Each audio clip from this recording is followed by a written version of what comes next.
In today's video, I'm going to teach you how to use selection pane in Excel. First, open your Excel workbook so you can follow along directly in your spreadsheet. This feature is especially useful when your worksheet contains multiple objects like shapes, pictures, text boxes, or charts, and you want a simpler way to manage them without clicking around the sheet manually. Once your workbook is open, go to the Home tab at the top of Excel. From there, look for the Find and Select option. Click it to open the drop-down menu and then choose Selection Pane. As soon as you select it, the selection pane will open on the right side of your worksheet.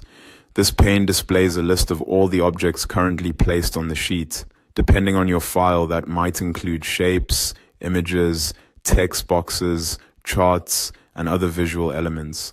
This is helpful because sometimes objects overlap or are difficult to click directly, and the selection pane gives you a much cleaner way to work with them. Inside the selection pane, you can click any object name in the list to select that item instantly. This makes it much easier to find the exact object you want, especially in busy worksheets with several layered elements. You can also use the eye icon next to each object.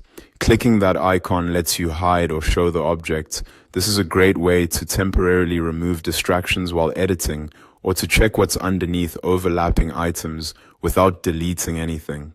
Another useful feature is changing the stacking order. If you drag an object up or down in the list, you can adjust which items appear in front and which ones go behind. This is useful when objects overlap and you want to control what stays visible on top.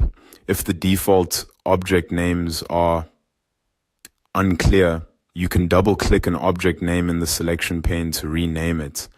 Giving objects more descriptive names can make the list much easier to navigate, especially if you're working with several similar items.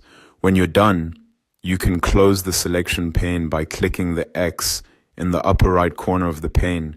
That removes it from view while keeping all your changes in place. And that's it. That's how to use the selection pane in Excel. It's a simple but very useful tool for selecting, hiding, organizing, and renaming objects in your worksheet more efficiently.